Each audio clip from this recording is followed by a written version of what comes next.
വയനാട്ടിലെ മുണ്ടക്കൈ ചൂരൽമല പ്രദേശങ്ങളിൽ സംഭവിച്ച പ്രകൃതി ദുരന്തം ഹൃദയം നുറുങ്ങുന്ന വേദനയോടെ മാത്രമേ നമുക്ക് കാണാൻ സാധിക്കുകയുള്ളൂ. സങ്കടകരമായ ഈ അവസരത്തിൽ ദുരന്തബാധിതരായ സകല മനുഷ്യരോടുമൊപ്പം നമുക്കെല്ലാവർക്കും ഒരു മനസ്സോടെ നിൽക്കാം. അവരുടെ സങ്കടത്തിൽ പങ്കുചേരാം.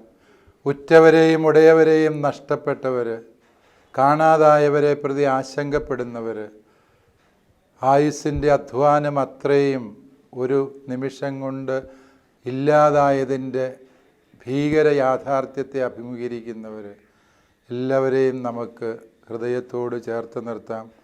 സങ്കടകരമായ നിമിഷങ്ങളിൽ ഈ വേദനിക്കുന്ന സമൂഹത്തിൻ്റെ ഒപ്പം നിൽക്കാൻ നമുക്കെല്ലാവർക്കും ഉത്തരവാദിത്വമുണ്ട്. നാം എല്ലാവരും ഒരു മനസ്സോടെ ഈ പ്രതിസന്ധിയെ അതിജീവിക്കുവാൻ ദുരന്തബാധിത പ്രദേശത്തെ മനുഷ്യരെ സഹായിക്കേണ്ടതുണ്ട്.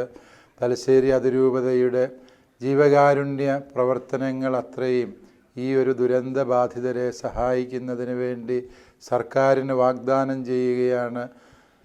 ബഹുമാനപ്പെട്ട സർക്കാർ ഏജൻസികൾ യുദ്ധകാലാടിസ്ഥാനത്തിൽ ഉണർന്ന് പ്രവർത്തിക്കുന്നതും ദുരന്തബാധിത മേഖലകളിൽ ആശ്വാസം എത്തിക്കാൻ ശ്രമിക്കുന്നതും നമ്മുടെ അഭിമാനമായ സൈന്യം രംഗത്ത് വന്നതും ഒക്കെയും വലിയ ആശ്വാസം പകരുന്ന കാര്യങ്ങളാണ്.